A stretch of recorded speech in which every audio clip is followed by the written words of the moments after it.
tinha escrito um nome novo, o qual ninguém conhece, exceto aquele que o recebe. Vamos ao Senhor em oração. Santo Deus e Pai, nós estamos diante da Tua santa palavra. Ela que é a lâmpada para os nossos pés, ela que é luz para o nosso caminhar, ela que é alimento para a nossa alma, Pai. Pai, eu reconheço que sem Ti eu nada posso fazer, Pai. E eu te peço, usa-me como instrumento para expor com fidelidade a Tua palavra, a Tua igreja que aqui se reúne. Eu peço que o Senhor prepare os nossos corações como um solo fértil para receber a Tua boa semente, e que somente o Teu nome seja glorificado. Eu oro em nome de Jesus Cristo. Amém. Nós vamos considerar este texto que foi lido agora em 3 pontos. A saber, em primeiro lugar, o elogio, em segundo lugar, a crítica, e terceiro, a exortação. Elogio, a crítica e a exortação. O Senhor vai apresentar o ponto forte dessa igreja, o ponto fraco e o que ela deveria fazer diante disso. O Senhor então conclui com uma promessa. E nós vamos então considerar o primeiro ponto, o elogio. A palavra de Deus diz assim: ao anjo da igreja em Pérgamo. A cidade de Pérgamo ficava a cerca de 100 quilômetros ao norte de Esmirna, da cidade que nós vimos na semana passada. Na época que João escreveu o Apocalipse, ela tinha uma população de aproximadamente 120 mil pessoas. Pérgamo era uma cidade muito famosa pela sua arquitetura. Tinham belos prédios lá, edifícios, só que, infelizmente, eles foram dedicados a vários deuses e deusas pagãos. Nós vamos considerar mais para frente um pouquinho mais sobre o contexto de Pérgamo. O texto prossegue dizendo: estas coisas diz aquele que tem a espada afiada de 2 gumes. É notável que quando falamos a respeito da igreja de Esmirna na semana passada, o Senhor se apresentou como o primeiro e o último, aquele que esteve morto e voltou a viver. Porque vimos que diante do contexto daquela igreja, eles eram irmãos que enfrentavam perseguições, enfrentavam tribulações e precisavam perseverar firmes até o fim. Nós vimos que na igreja de Esmirna não tem nenhuma crítica. E o Senhor se apresenta como esse que esteve morto e voltou a viver, dando então esperança para aqueles que estavam na iminência de perder a sua vida por amor a Cristo. Ele se apresentou dessa forma. Mas agora, diante da igreja de Pérgamo, ele se apresenta como aquele que tem a espada afiada de 2 gumes. Em outras palavras, Cristo é aquele que tem a palavra de juízo. Nós vamos observar que a igreja de Pérgamo acabou sendo contaminada pelo mundanismo. Por isso, o título da mensagem de hoje vai ser o perigo do mundanismo na igreja. O texto prossegue: conheço o lugar em que habitas, onde está o trono de Satanás. O Senhor conhece as circunstâncias que aqueles irmãos estavam, assim como Ele conhece o nosso contexto hoje. Ele sabe dos desafios que nós enfrentamos no nosso contexto brasileiro. Mas no caso de Pérgamo, Pérgamo era o centro religioso daquela província. Em Pérgamo você encontraria muitos e muitos e muitos templos para quase todo tipo de divindade. O mais famoso templo era o de Esculápio, que era o deus da cura, e ele era representado por uma serpente.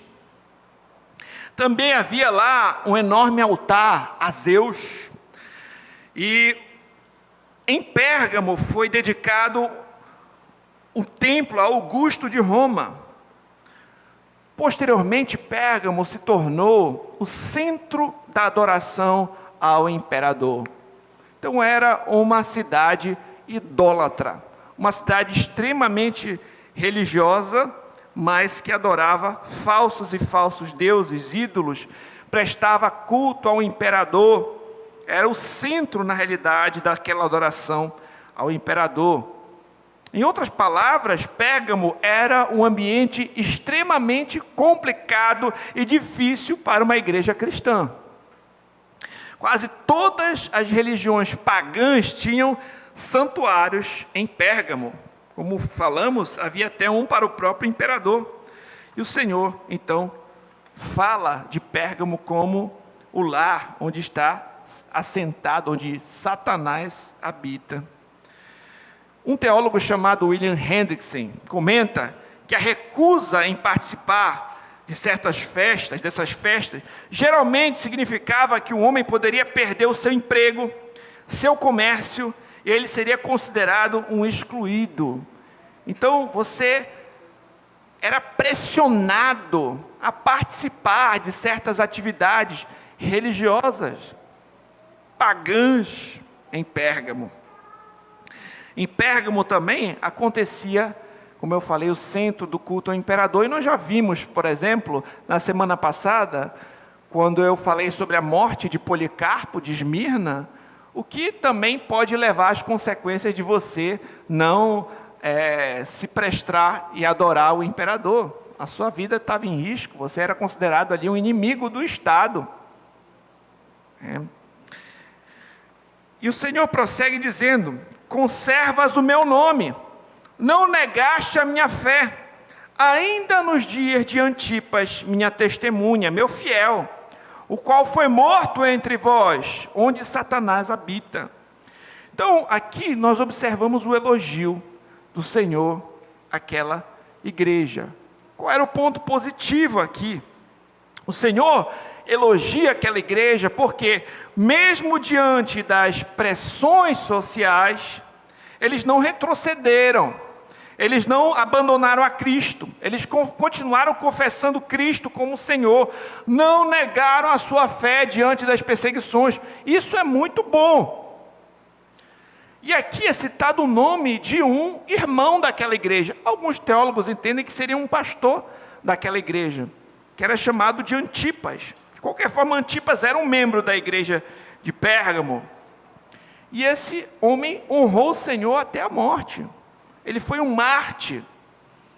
Nós não temos certeza a respeito, muita coisa sobre ele, mas a tradição afirma que ele foi assado até a morte dentro de um touro de bronze durante o reinado de Domiciano, por se posicionar contra o paganismo. Como eu falei, isso é uma informação que nós não temos nas Escrituras, mas tem escritos que afirmam isso. Alguns estudiosos, como eu falei, entendem que ele era um pastor daquela igreja, teria sido morto por se recusar a adorar o imperador. Todavia, nós temos certeza de uma coisa sobre Antipas, que o Senhor lhe chama de minha testemunha, o Senhor lhe chama de meu fiel. O Senhor conhece a fidelidade dos seus servos. O Senhor sabe quem era Antipas, o que ele fez e que ele morreu por causa do nome do Senhor. E o termo testemunha, traduzido por testemunha aqui, o termo grego é mártis. É interessante notar que esse termo mártis, posteriormente, lá pelo 3º século, ganhou exatamente o sentido de martírio. É porque muitas testemunhas que eram fiéis até a morte se tornavam depois mártires, né? O termo se tornaria mártir. Esse livro preparou o caminho para essa conotação, ligando testemunha com foi morto. Então, aquelas testemunhas que eram fiéis até a morte ficaram conhecidos como mártires. Interessante, né? Que o termo testemunha vem dessa palavra, mártir. Era como o Senhor estivesse dizendo, com outras palavras: Pérgamo, eu conheço as suas tentações, Eu sei que você está cercado pelos poderes das trevas. Eu sei que você está no meio do paganismo, da superstição. Sei que você recusou, que vocês recusaram dizer César é Senhor. Quando vocês fazem isso, vocês sofrem perseguição. Eu sei que a cidade de vocês é a sede e a autoridade do próprio Satanás, a velha serpente. É como se o Senhor dissesse isso, em outras palavras. Joel Bick comenta. E aqui, a gente para refletir uma coisa. O Senhor não manda eles irem embora daquela cidade, mesmo sendo uma cidade influenciada pelo maligno. Em outra parte, na oração sacerdotal do nosso Senhor Jesus Cristo, ele ora da seguinte forma: eu não peço que os tires do mundo, mas que os livres do mal. Nós vivemos em meio a um mundo que muitas vezes é hostil ao Senhor, imerso em imoralidades, idolatria, mas ainda assim, a gente não tem que se isolar numa bolha. Nós temos que ser luz do mundo, mas não podemos nos contaminar com este mundo. O Senhor disse em sua oração sacerdotal: eu lhes tenho dado a tua palavra, e o mundo os odiou, porque eles não são do mundo, como também eu não sou. Não peço que os tires do mundo, e sim que os guardes do mal. Eles não são do mundo, como também eu não sou. Santifica-os na verdade. A tua palavra é a verdade. Assim como tu me enviaste ao mundo, eu também os envio. Então, Pérgamo tinha os seus problemas, as suas tentações, e o Senhor sabia que a igreja habitava em um local profundamente influenciado por Satanás, mas Ele não mandou eles saírem dali. Mas eles não deveriam se contaminar com o mal. A relação que um crente tem com o mundo é semelhante à relação que alguém tem quando vai, no rio com uma canoa. A canoa, ela está sobre a água, mas a água não pode entrar dentro da canoa, porque senão ela começa a afundar. Se tiverem brechas naquela canoa e a água começa a entrar, a canoa começa a afundar. Da mesma forma, nós estamos no mundo, mas nós não somos do mundo. Nós estamos no mundo, mas não podemos nos conformar com este mundo. Nós estamos no mundo, mas devemos ser a luz do mundo. Deu para entender? O problema que nós vamos observar em Pérgamo depois é que o mundo começou a entrar na igreja. Nós observamos, por exemplo, alguns crentes que foram fiéis ao Senhor e entenderam isso muito bem. Quando nós estudamos na igreja o livro de Daniel, nós observamos a fé de Daniel e dos seus amigos. Imagina, eles foram levados para a Babilônia, mudaram os seus nomes, eles tiveram que aprender a cultura dos caldeus, todo aquele contexto ali. Mas quando chega na hora que eles vão ter que ir contra aquilo que a palavra de Deus diz, aí eles preferem obedecer a Deus do que aos homens, desde o começo. Daniel escolheu não se contaminar ao comer das finas iguarias do rei. Depois nós vamos observar Sadraque, Mesaque e Abednego, diante da estátua erigida pelo rei Nabucodonosor. Eles escolhem ficar de pé, mesmo que isso viesse a custar a sua própria vida. E depois Daniel trabalhou, ali na Babilônia. Aqueles homens estavam ali vivendo em meio àquela cultura. Daniel tinha uma patente alta ali. Só que teve um momento que tramaram contra ele e fizeram uma lei em que não se podia orar por um determinado tempo. Somente fazer petições ao imperador, ao rei, desculpe. E o que Daniel fez? Foi orar, como de costume. né? Então, e ele foi lançado da cova dos leões. Então, nós observamos que esses servos de Deus, eles estavam no mundo, mas eles não se conformaram com o mundo. Quando a situação envolve a sua fé, envolve obedecer a Deus ou obedecer aos homens, eles sempre obedeceram a Deus. Então a fé de Daniel e dos seus amigos serve também de exemplo. Assim como Antipas, que diante, de uma perseguição, confessou o Senhor e foi uma fiel testemunha, foi um mártir. Morreu por amor do Senhor e honrou a Cristo até os seus instantes finais.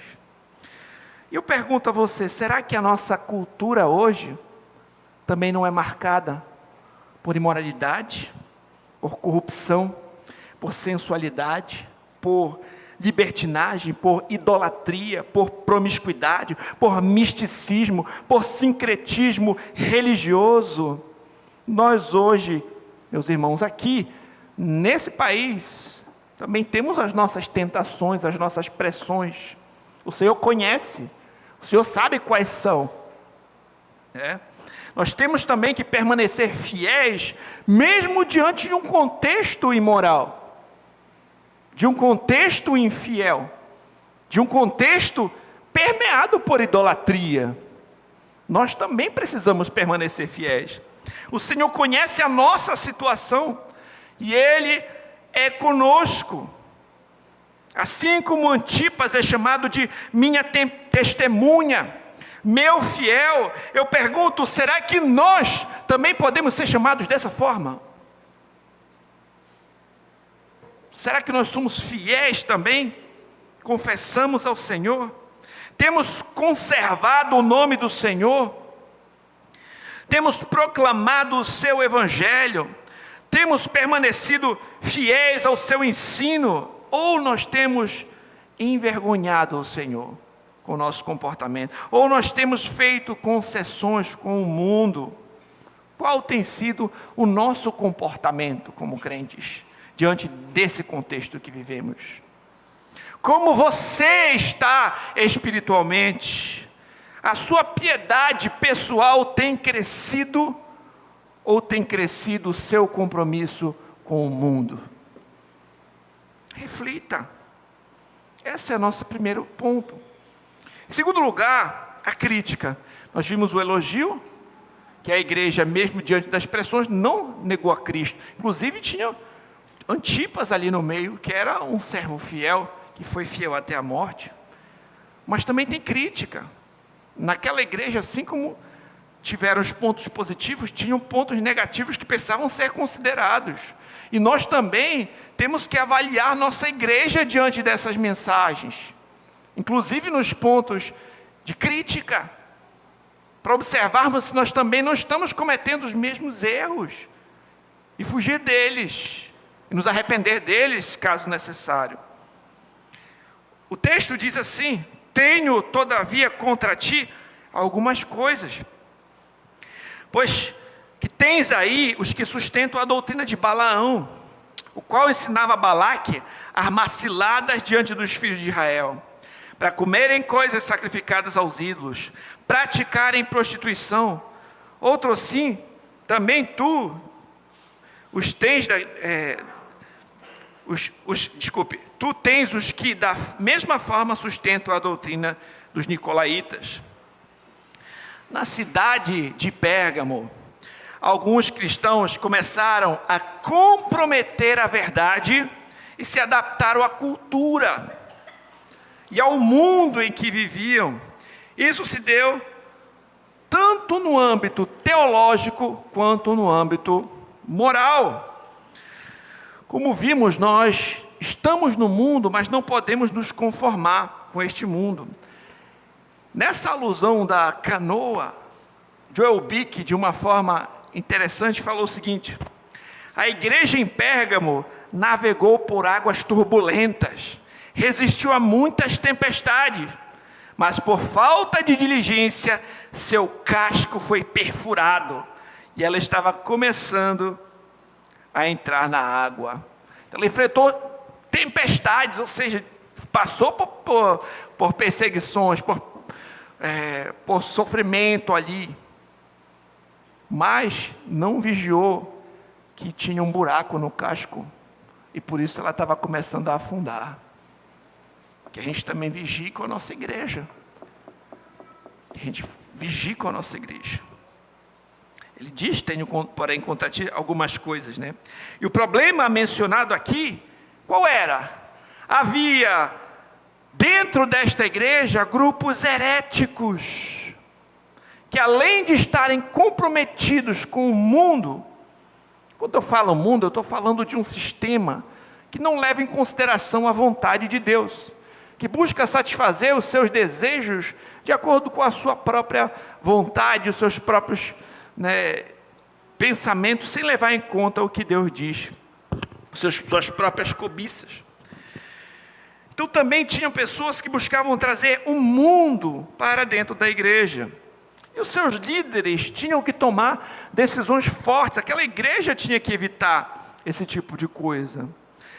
A igreja estava tolerando falsos mestres em sua comunhão. Esse era o grande problema.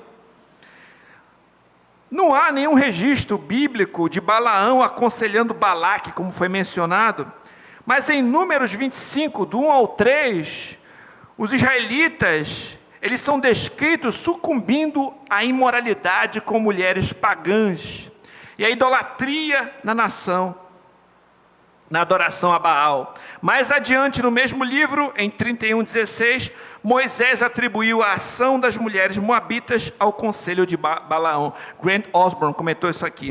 O que acontece? Balaão, ele era um profeta que era um mercenário, né? Ele ia ser pago para profetizar contra Israel, ele não conseguia profetizar contra Israel. E depois, aquela nação se corrompeu de uma outra forma, ele não conseguia amaldiçoar aquela nação. Mas aqui, nesse texto, nós entendemos, fica inferido que Balaão deu um outro caminho a Balaque para que Israel se desviasse. Não por meio de uma maldição proferida por ele ou algo assim, mas por meio da sedução de mulheres moabitas. Por meio de um outro caminho. Satanás tem as suas estratégias. Então, por meio da sedução daquelas mulheres, aqueles homens tiveram relações extraconjugais, depois foram levados à idolatria, ao pecado, né?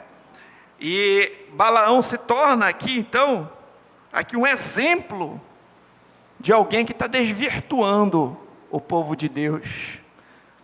Quando o texto diz que eles sustentam a doutrina de Balaão, qual ensinava Balaque a armar ciladas diante dos filhos de Israel.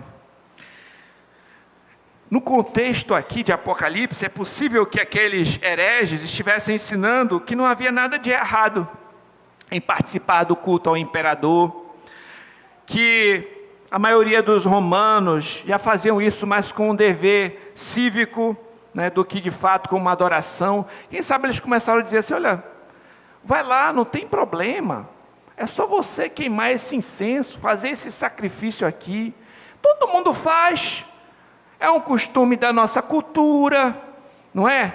Então é algo que é para você ser um cidadão de bem, você tem que fazer. Você tem as suas reservas mentais? Guarde para si, faça isso, mas sem nenhum intuito religioso.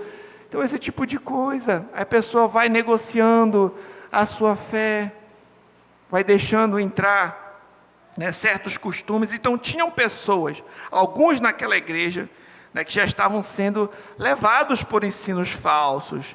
Esses falsos mestres estavam conduzindo seus seguidores tanto para a idolatria quanto para a imoralidade. Então, alguns começaram a argumentar que alguém poderia frequentar tais festivais, partilhar de carnes oferecidas aos ídolos, talvez oferecer incenso aos ídolos pagãos, desde que mantivesse simplesmente um tipo de reserva mental, que um ídolo nada significa. Outros levavam essa linha de raciocínio ainda mais longe e diziam: como pode alguém condenar e vencer Satanás a menos que conheça plenamente? Então, esse tipo de sofisma, esse tipo de mensagem, eu citei o William Hendricks agora, esse tipo de mensagem estava começando a surgir ali, e é comparado com esse ensino de Balaão, que desvirtuava a igreja. E nesse ambiente pagão que Pérgamo estava, surgiu um grupo que defendia uma atitude liberal aos costumes, né? Até mesmo a participação de festas e templos que envolviam rituais que envolviam a imoralidade sexual, né? Então, esse era o problema. Dentro da igreja tinham falsos mestres, dentro da igreja estava entrando o mundanismo, dentro da igreja tinham pessoas desvirtuando a verdade. E o Senhor continua dizendo: outrossim também tu tens os que da mesma forma sustentam a doutrina dos nicolaítas. A maneira como o texto se encontra aqui, dá a ideia que os nicolaítas seguem a doutrina de Balaão, ou seja, eles são esses que promovem liberalismo e práticas pagãs. Então, quando nós vimos a carta de Éfeso, por exemplo, a primeira igreja que nós consideramos aqui, nós vimos que a igreja de Éfeso não tolerou os nicolaítas. Vocês lembram? Eles botam para fora, eles odeiam as obras dos nicolaítas, porque eles amavam o Senhor, né? Embora o seu amor a Cristo, tivesse se esvaindo, eles odiavam a obra dos nicolaítas. Mas em Pérgamo era o contrário. Eles estavam tolerando esses nicolaítas em nome do amor. Não, nós somos o povo do amor, então a gente tolera todo mundo. Não é bem assim. Tem uma intolerância que é justa, que é santa. Quando nós observamos, por exemplo, Tiago 4,4, a palavra de Deus nos diz assim: infiéis, não compreendeis que a amizade do mundo é inimiga de Deus? Aquele, pois, que quer ser amigo do mundo, constitui-se inimigo de Deus.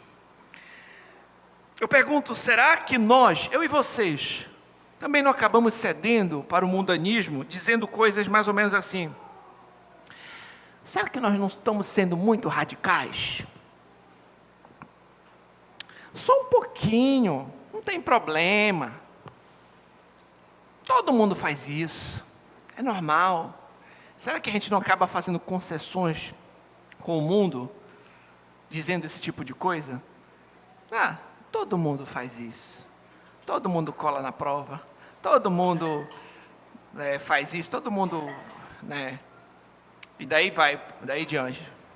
Vai falando, todo mundo trai a esposa, todo mundo faz isso, todo mundo faz aquilo, todo mundo usa isso, usa aquilo. E você pode acabar fazendo concessões com o mundo. Isso é perigoso. A Escritura diz: não vos conformeis com este século, mas transformai-vos pela renovação da vossa mente, para que experimenteis qual seja a boa, agradável e perfeita vontade de Deus. 1 Coríntios 5, do 11 ao 13, que foi lido na nossa ordem de culto, diz assim: agora vos escrevo que não vos associeis com alguém que, dizendo-se irmão, foi impuro, avarento, idólatra, maldizente, ou beberrão, ou roubador. Com esse tal, nem ainda comais. Pois com que direito haveria eu de julgar os de fora? Não julgais vós os de dentro? Os de fora, porém, Deus os julgará. Expulsai, pois, de entre vós o malfeitor. Então, meus irmãos, a igreja tinha que ter se posicionado. A igreja não poderia ter tolerado aquele tipo de coisa no seu meio. Vocês entendem agora quando eu falo que tem uma intolerância que é santa? Se na igreja está entrando aquilo que é imoral, ensinos pervertidos, pessoas que estão levando os irmãos a se desvirtuarem, nós não podemos tolerar isso. O culto ao imperador já passou há muito tempo, mas os falsos ensinos não acabaram. Eles continuam existindo em falsas religiões, falsas filosofias, todas as maneiras de pensar, cosmovisões que tentam nos afastar do nosso Senhor Jesus Cristo. Esse é o espírito do anticristo. Satanás, ele não busca destruir a igreja somente por meio da perseguição. ele tem outras estratégias. Nós temos que vigiar. Ele pode buscar corromper o povo de Deus por meio da imoralidade sexual também. Cuidado. Vocês já pararam para observar isso? Que tem várias formas de Satanás agir. Ele também usa ali os seus para perseguir a igreja, para falar para as pessoas negarem a Cristo. É uma forma. Mas outra forma é corrompendo por dentro. É seduzindo. É tentando fazer você trair a sua esposa. Tentando botar pessoas que vão corromper a doutrina por dentro. Entende? Tem outras formas. Não é só pressão externa. Também tem a contaminação interna. E você tem que fechar as brechas. Tem que observar. Será que eu não estou fazendo algum tipo de concessão? Tem coisas que eu estou fazendo que estão me levando à tentação e ao pecado? Será que tem conversas que eu estou tendo que eu não deveria ter? Será que tem sites que eu estou entrando que eu não deveria entrar? Será que tem conteúdo que eu estou acessando que eu não deveria acessar? Será que eu não estou me expondo à tentação e ao pecado? Pense, reflita sobre você mesmo. Sobre a sua vida. Você tem feito concessões para ceder às pressões e se conformar com este mundo? Temos tolerado falsos mestres, falsos ensinos em nosso meio? Meus irmãos, o Senhor se importa com a verdade, o Senhor se importa com a sã doutrina. E você, se importa com isso? Eu pergunto, reflita. Esse é o nosso segundo ponto. E o nosso terceiro e último ponto é a exortação que o Senhor faz. Ele diz, portanto, arrepende-te, senão venho a ti sem demora, e contra eles pelejarei com a espada na minha boca. Os crentes daquela igreja deveriam se arrepender por não terem expulsado aqueles falsos mestres, por terem tolerado falsos ensinos em seu meio. Em Apocalipse 2,6, nós lemos que o Senhor odiava a obra dos nicolaítas. Lembra que eu falei também a respeito de um ódio santo? A gente tem que odiar o que Deus odeia e amar aquilo que Deus ama. Eles deveriam deixar de serem negligentes e deveriam se tornar vigilantes. Eles deveriam aplicar a disciplina e expulsar os falsos mestres da igreja. Meus irmãos, a disciplina eclesiástica é para o bem da própria igreja. E a disciplina eclesiástica é feita por amor. Quando uma igreja aplica a disciplina eclesiástica, o que ela está fazendo? Ela está dizendo, olha, nós amamos o Senhor. Foi o Senhor que mandou nós fazermos isso. Se uma pessoa está vivendo no pecado, sem arrependimento, de forma impenitente na igreja, a pessoa pensa que está tudo bem com ela se ninguém falar nada. Está todo mundo vendo isso, ninguém faz nada. Então, por amor da própria pessoa, a gente precisa disciplinar. Por amor também dos outros. Por quê? Pode ser que o comportamento ruim desse aqui venha influenciar outros. No caso deles, um falso ensino. Então, por amor dos outros irmãos, a igreja tem que disciplinar. Por amor do testemunho público aos de fora. Porque as pessoas de fora vão olhar. Olha, aquele é o fulano, é um irmão da igreja. Olha como ele vive. Ele dando mau testemunho. E muitas vezes, por conta desse mau testemunho, as pessoas blasfemam contra Deus, não querem saber de igreja, por conta do mau testemunho daquele que se diz que é cristão. Então, por amor ao testemunho de Cristo, perante os de fora, a igreja tem que disciplinar. Então, a gente disciplina por amor a Cristo, por amor ao irmão que está faltoso, nós disciplinamos por amor à igreja e pelo testemunho dos de fora, em obediência ao chamado, à mensagem que o Senhor nos deu. Então, quando a igreja falha em disciplinar, ela traz consequências ruins para ela mesma. A Bíblia diz que o pai corrige o filho que ama. Disciplina não é uma coisa ruim. Pelo contrário, aquele que está sem disciplina, ele não é considerado filho, por assim dizer. Na Escritura é um bastardo. Se eles não fizessem, se eles desobedecessem a ordem do Senhor, aqueles nicolaítas iam sofrer o juízo iminente. Em outras palavras, eles não iam ter que esperar até a segunda vinda de Cristo. O Senhor ia cumprir ali a sua ameaça de forma iminente. Aqueles que servem a Satanás e pretendem destruir a igreja do Senhor, conhecerão a espada do guerreiro e do Senhor vitorioso, disse Simon Kistemaker. Nós não sabemos quão grande foi a influência dos nicolaítas na igreja, mas sabemos que a igreja não tinha uma disciplina forte, permitia a presença desses adversários em seu meio, e o que prejudicava os crentes. A igreja foi repreendida por essa negligência, instruída a se arrepender. Os nicolaítas, aqueles que adotaram sua doutrina e prática prejudiciais, teriam que se justificar diante de Jesus, que viria com a espada do Espírito, ou seja, com a palavra de Deus. Simon Kistemaker falou isso. Então, eles iam sofrer um juízo iminente. O Senhor ia vir com mão forte caso eles não se arrependessem. E o Senhor está dando aqui, uma palavra para que eles tomassem uma atitude, tomassem uma providência. Queridos, uma igreja que não aplica disciplina, é uma igreja doente. É uma igreja doente. Que nós, como igreja, tenhamos também a maturidade para aplicarmos a disciplina de uma forma bíblica. Certo?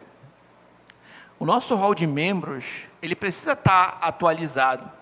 Até porque um pastor, ele precisa saber quem são as ovelhas por quem ele vai prestar conta diante do Senhor. Nós temos que saber quem são os irmãos, os membros da nossa igreja. Ser membro de uma igreja é algo que envolve compromisso. É algo que envolve responsabilidade. Por isso que nós temos até um pacto de compromisso dos membros com a igreja. A gente tem que entender isso. Quando você é recebido como membro na igreja, o que a Assembleia da igreja está dizendo? Olha, nós reconhecemos em você características de um crente, de um servo de Cristo, de alguém que faz parte do povo de Deus, de um cidadão dos céus.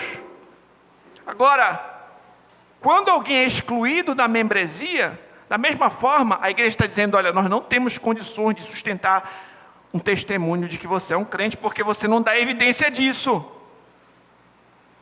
Então isso é tão sério, que quando uma pessoa é excluída da igreja, ela deveria se tocar na mesma hora. Que coisa séria que está acontecendo. Não é só sair de um clube, não. Aqueles irmãos, aquela assembleia não conseguem me identificar como um crente. Isso deveria acender um sinal vermelho para eu observar a mim mesmo, examinar meu caminho. Porque isso pode ser uma antecipação daquele juízo que já está chegando. Então é muito sério você tanto ingressar na membresia de uma igreja, quanto você ser excluído. E aquela igreja estava falhando nisso. Certo? Quem tem ouvidos, ouça o que o Espírito diz às igrejas. Ao vencedor, dar-lhe-ei do maná escondido. Vocês lembram que no Antigo Testamento, o Senhor alimentou o povo de Israel com o maná, aquele pão que desceu do céu no deserto por 40 anos. Posteriormente, o Senhor instruiu Moisés a pegar o maná e guardar dentro da arca ali da aliança. Agora, quando a gente observa no Novo Testamento, é interessante que o Senhor chamou a si mesmo de pão da vida, o Senhor Jesus Cristo. Ele é superior àquele maná que os israelitas comeram no deserto. Então, no lugar também de participar daquelas comidas oferecidas a ídolos, promovidas pelos nicolaítas, no lugar de seguir a doutrina de Balaão, os crentes fiéis ao Senhor desfrutarão do pão da vida, do maná escondido, ou seja, desfrutarão de comunhão com Cristo. A nossa fonte espiritual é satisfeita. Nossa fome espiritual é satisfeita por Jesus Cristo. Ele é o pão da vida. Ele é a nossa recompensa. É estar com Cristo. Bem como lhe darei uma pedrinha branca, sobre essa pedrinha escrito um novo nome, o qual ninguém conhece, exceto aquele que o recebe. Na cultura judaica, pedras brancas eram utilizadas para algumas coisas. Por exemplo, elas serviam como uma espécie de entrada em um banquete. Era como se fosse considerada um bilhete de admissão naquela festa ali. Olha, você pode entrar no banquete com essa pedrinha branca aqui. Mas também pedras brancas eram utilizadas para uma sentença de absolvição. Então, o juiz vai absolver aquele réu, ele vai dar uma pedra branca. Vai condenar uma pedra preta. Uma pedra branca servia também para isso naquela cultura, né? É possível que nesse caso a pedra branca está relacionada à nossa recompensa celestial. A cor branca aqui pode remeter à justiça, à absolvição da condenação e o acesso à comunhão com Cristo e a participação das bodas do Cordeiro. Tem um teólogo chamado D.K. Beale que seguiu essa lógica e disse o seguinte: à luz do uso judaico de pedras como votos de absolvição ou de pedras brancas como passe de admissão para ocasiões especiais, provavelmente se refere à inversão do veredito de culpado dado ao vencedor pelas instituições do mundo por sua recusa em participar, que se torna ela mesma o passe do convite para tomar parte na ceia de Jesus, né? Então, assim como uma pedra branca servia para uma pessoa entrar numa festa, ou servia para mostrar que alguém foi absolvido, é possível que aqui, né, essa pedra branca remetesse a isso, a nosso ingresso nas bodas do Cordeiro, a nossa salvação, a nossa justificação, né, diante do juízo divino. É uma possibilidade, né? Esse é um texto que os teólogos têm um pouco de dificuldade, mas ele traz esse entendimento de comunhão com Cristo, de admissão, né, na festa, na ceia, nas bodas do Cordeiro. E também ele diz: escrito um novo nome, o qual ninguém conhece, exceto aquele que o recebe. Sobre esse novo nome, que está escrito na pedrinha, há duas possibilidades aqui. Em primeiro lugar, pode se referir ao novo nome que o crente recebe. É notável que Apocalipse 19:12, esses mesmos termos também são utilizados em referência ao Senhor Jesus Cristo. O texto diz assim: os seus olhos são chamas de fogo, na sua cabeça muitos diademas, tem um novo nome escrito que ninguém conhece, senão Ele mesmo. Então tem uma referência aqui a um nome novo do Senhor Jesus Cristo. Isaías 62:2 diz assim: as nações verão a tua justiça e todos os reis a tua glória, e serás chamados por um nome novo, que a boca do Senhor designará. Então, essa primeira possibilidade desse novo nome seria, de fato, que na glória nós, os crentes, receberemos uma nova posição, uma nova santidade e, portanto, um novo nome. Uma possibilidade. E a segunda pode se referir ao novo nome do Senhor. Apocalipse 3:12 diz assim: ao vencedor falo-ei coluna no santuário do meu Deus, e daí jamais sairá. Presta atenção: gravarei também sobre ele o nome do meu Deus, o nome da cidade do meu Deus, a nova Jerusalém, que desce do céu, vinda da parte do meu Deus, e o meu novo nome. Então, nesse caso, se for essa a interpretação correta, esse nome do Senhor em nós seria uma demonstração de que nós pertencemos a Ele.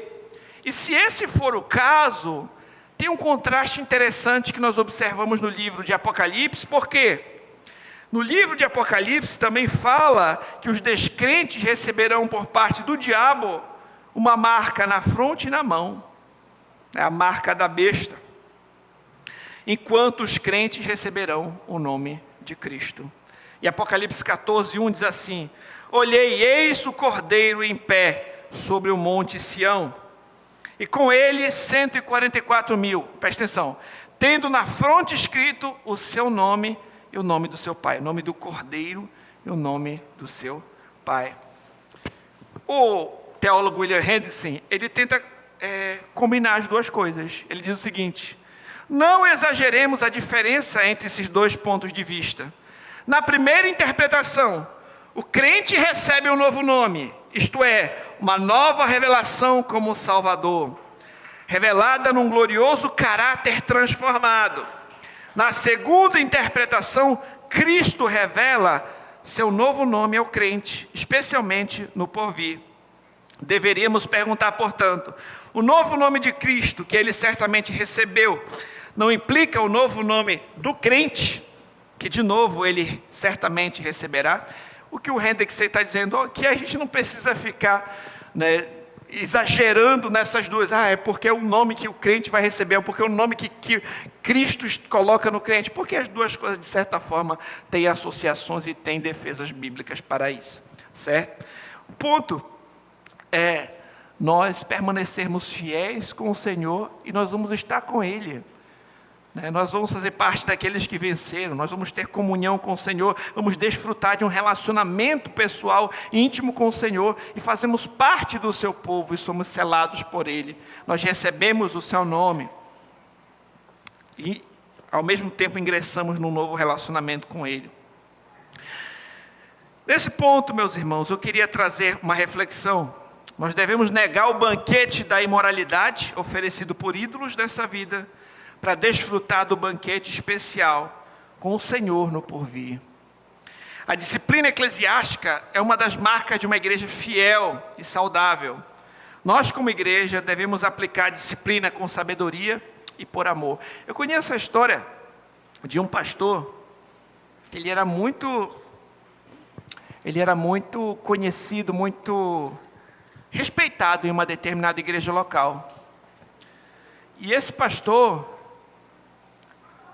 levou o nome do próprio filho dele para a disciplina, porque o filho dele estava fazendo algumas imoralidades de forma pública na cidade, estava desonrando o nome de Cristo, desonrando o nome da igreja, e o próprio pastor, pai do menino, levou ele a ser disciplinado naquela igreja. Ele foi excluído do hall de membros daquela igreja. E depois, os outros irmãos começaram a ficar com muito mais reverência, com muito mais temor, e a igreja começou a levar as coisas de Deus muito mais a sério. Uma vez que nem mesmo o filho dele, ele fez vista grossa diante daquilo que ele estava fazendo. Realmente, meus irmãos, a disciplina, ela purifica a igreja. A gente tem que levar isso a sério. E precisamos nos arrepender hoje de concessões com o mundo. Será que nós temos feito concessões com o mundo? Será que nós temos em algum nível tolerado falsos ensinos, mundanismo e idolatria em nossas vidas? Por fim, eu pergunto, você que me escuta, você pertence verdadeiramente a Cristo? Você desfruta de comunhão com aquele cujas palavras nos conduzem à vida eterna? Você tem comunhão com Cristo? Nós vimos aqui 3 coisas. Nós vimos, em primeiro lugar, um elogio que Cristo faz a essa igreja. Então, mesmo diante do contexto ruim, havia crentes fiéis ali. Eles não rejeitaram o nome do Senhor, como nós vimos o exemplo de Antipas. Fiel testemunha, foi obediente até a morte, e isso foi agradável a Deus. Então, que a gente aprenda com isso, que nós devemos perseverar, ser fiéis e firmes ao Senhor, sem ceder às pressões mundanas, sem negá-lo.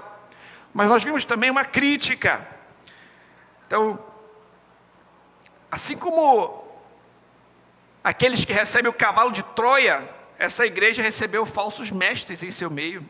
Deixou contaminar-se com o mundanismo, com doutrinas e práticas desagradáveis ao Senhor.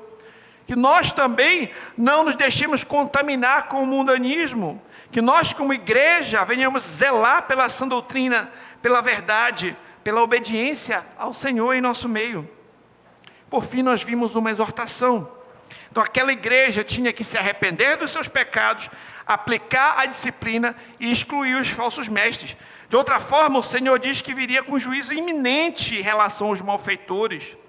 Além disso, o Senhor também promete que o vencedor, ou seja, o cristão genuíno, ele desfrutaria do maná escondido, uma pedra branca com um novo nome. Então, o cristão desfrutará do acesso ao banquete celestial, desfrutará de íntima comunhão com o Senhor, desfrutará de vida eterna. Que nós venhamos aplicar também a disciplina eclesiástica em nossa igreja, que nós nos arrependamos dos nossos pecados e que busquemos ser fiéis ao Senhor em tudo até o fim. Amém? Se alguém me escuta aqui e ainda não se rendeu a Cristo, hoje, arrependa-se do seu pecado, creia em Jesus, somente nele você tem paz com Deus, perdão dos seus pecados e vida eterna. Examine cada um a si mesmo e busque servir ao Senhor com fidelidade por toda a sua vida. Vamos orar. Pai, te agradeço pela tua palavra, que nos ensina, que nos instrui, que nos alimenta, que nos corrige, que nos exorta. Pai, eu te peço perdão por nossos pecados, perdão porque muitas vezes quebramos a tua lei, muitas vezes pecamos contra ti, muitas vezes, Senhor, fazemos aquilo que é desagradável a ti. Nos ajuda a colocar em prática o que aprendemos, a não nos conformarmos com este mundo, mas vivermos de forma santificada, dedicada a ti. Que a tua palavra seja o nosso guia, que a tua vontade seja o nosso prazer. Eu oro em nome de Jesus. Amém. Vamos louvar o Senhor.